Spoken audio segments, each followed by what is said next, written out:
Hi friends, എല്ലാവർക്കും ദീപാസ് റെസിപ്പീസിലേക്ക് സ്വാഗതം. ഇന്ന് നമ്മൾ ചെയ്യുന്നത് വറുത്തരച്ച ചിക്കൻ കറിയുടെ റെസിപ്പിയാണ്. അതിനായി തേങ്ങയും ചുവന്നുള്ളിയും കറിവേപ്പിലയും, ഇതിലേക്ക് 2 ഏലയ്ക്ക, ചെറിയൊരു കഷ്ണം കറുവപ്പട്ട, ഒരു ഗ്രാമ്പൂ ഇത്രയും കൂടെ ചേർത്ത് ഇത് നന്നായിട്ടൊന്ന് മൂപ്പിച്ചെടുക്കണം. ഫ്ലെയിം കുറച്ച് വെച്ചിട്ട് ഇടയ്ക്കെല്ലാം ഇളക്കി കൊടുത്ത്, കൈ എടുക്കാതെ ഇളക്കി കൊടുത്ത് വേണം ഈ തേങ്ങ മൂപ്പിച്ചെടുക്കാൻ. തേങ്ങ കരിഞ്ഞു പോകാൻ പാടില്ല, അത് ശ്രദ്ധിച്ച് കിട്ടണം. ഈ ഒരു പരുവത്തിന് തേങ്ങ മൂത്ത് വരുമ്പോൾ ഇതിലേക്ക് പൊടികൾ ചേർത്ത് കൊടുക്കാം. 2 ടേബിൾ സ്പൂൺ മല്ലിപ്പൊടി, 1 ടേബിൾ സ്പൂൺ മുളക് പൊടി, 1/2 ടീസ്പൂൺ മഞ്ഞൾപ്പൊടി. പൊടികൾ ചേർത്ത് പൊടിയുടെ പച്ചമണമൊക്കെ മാറാൻ വേണ്ടി വീണ്ടും ഇതേപോലെ ഫ്ലെയിം കുറച്ച് വെച്ചതിന് ശേഷം 1 മിനിറ്റ് നേരം ഒന്ന് ഇളക്കി കൊടുക്കാം. പൊടികൾ കരിഞ്ഞു പോകാതിരിക്കാൻ പ്രത്യേകം ശ്രദ്ധിക്കേണ്ടതുണ്ട്.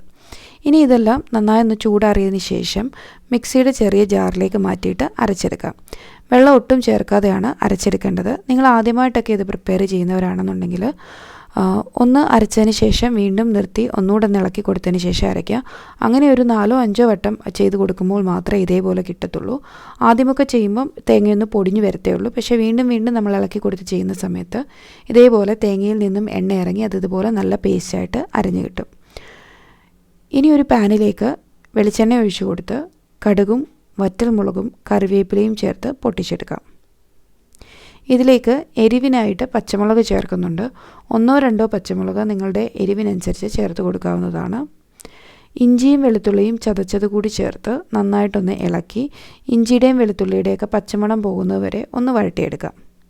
ഇനി ഇതിലേക്ക് സവാള കൂടി ചേർത്ത് കൊടുക്കാം. സവാള ചേർത്ത് സവാള നന്നായിട്ടൊന്ന് വഴണ്ട് കിട്ടണം. അതിനുശേഷം തക്കാളി കൂടി ചേർത്ത് ഇളക്കിയെടുക്കാം. 1 തക്കാളിയാണ് ഞാനിവിടെ ചേർത്തിരിക്കുന്നത്. തക്കാളിയും ഒന്ന് വഴണ്ട് വന്ന് കഴിയുമ്പോഴത്തേക്ക് ഇതിലേക്ക് നമ്മൾ എടുത്തു വെച്ചിരിക്കുന്ന ചിക്കൻ ചേർത്ത് കൊടുക്കാം. ചിക്കൻ തക്കാളിയുടെയും സവാളയുടെയും ഒക്കെ കൂടെ കിടന്ന് നല്ലതുപോലെ ഒന്ന് ചൂടാക്കി ഇളക്കിയെടുക്കണം. അതിനുശേഷമാണ് നമ്മൾ തയ്യാറാക്കി വെച്ചിരിക്കുന്ന മസാല ചേർത്ത് കൊടുക്കുന്നത്. ഒരു മീഡിയം ഫ്ലെയിമിൽ വെച്ചിട്ട് ചിക്കൻ ഈ മസാലയുടെ കൂടെയൊക്കെ കിടന്ന് ഒരു 2 മിനിറ്റ് നേരം നല്ലതുപോലെ ഒന്ന് ഇളക്കിയെടുക്കുക. ഇനി ഇതിലേക്ക് നമ്മൾ തയ്യാറാക്കി വെച്ചിരിക്കുന്ന തേങ്ങയുടെ അരപ്പ് ചേർത്ത് കൊടുക്കാം. അരപ്പെല്ലാം ചേർത്ത് കൊടുത്ത് ആ അരപ്പ് ചിക്കനിലേക്കൊന്ന് നല്ലതുപോലെ മിക്സ് ചെയ്തെടുക്കുക. ഇനി ഇതിലേക്ക് ആവശ്യത്തിനുള്ള വെള്ളം ചേർക്കണം. നേരത്തെ തേങ്ങ അരച്ച മിക്സിയുടെ ജാറിലേക്ക് തന്നെ കുറച്ച് വെള്ളം ഒഴിച്ചു കൊടുത്തിട്ട് അത് ഇതിലേക്ക് ചേർക്കാം. അപ്പോൾ നമ്മുടെ തേങ്ങ മൊത്തം ഇതിലേക്ക് അരച്ച തേങ്ങയുടെ മൊത്തം കണ്ടൻറ്റും ഇതിലേക്ക് കിട്ടും. വെള്ളം ചേർത്ത് കൊടുക്കുന്ന സമയത്ത് ഞാൻ തിളപ്പിച്ച വെള്ളമാണ് ചേർത്തിരിക്കുന്നത്. കറിക്ക് ആവശ്യത്തിനുള്ള വെള്ളം ചേർത്ത് കൊടുത്ത് ഇത് അടച്ചു വെച്ച് ഒരു 15-20 മിനിറ്റ് നേരം കുക്ക് ചെയ്തെടുക്കാം. അതിനുശേഷം തുറന്ന് ഗരം മസാലയും കുരുമുളക് പൊടിയും ചേർത്ത് കൊടുത്ത് ഇളക്കി ഇനി നിങ്ങൾക്ക് തുറന്ന് വെച്ച് കറിക്ക് എത്രത്തോളം ചാറ് വേണം എന്നുള്ളതിനനുസരിച്ച് കുറുക്കിയെടുക്കാവുന്നതാണ്.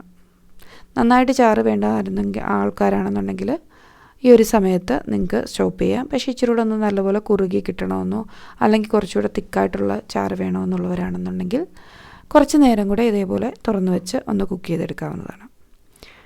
അപ്പം ഈസി ആയിട്ട് ചെയ്തെടുക്കാൻ പറ്റുന്ന വറുത്തരച്ച ചിക്കൻ കറിയുടെ റെസിപ്പിയാണ്. എല്ലാവരും ട്രൈ ചെയ്ത് നോക്കുക. വീഡിയോ ഇഷ്ടപ്പെട്ടുണ്ടെങ്കിൽ ലൈക്ക് ചെയ്യാനും ഷെയർ ചെയ്യാനും മറക്കാതെ ഇരിക്കുക. Thank you.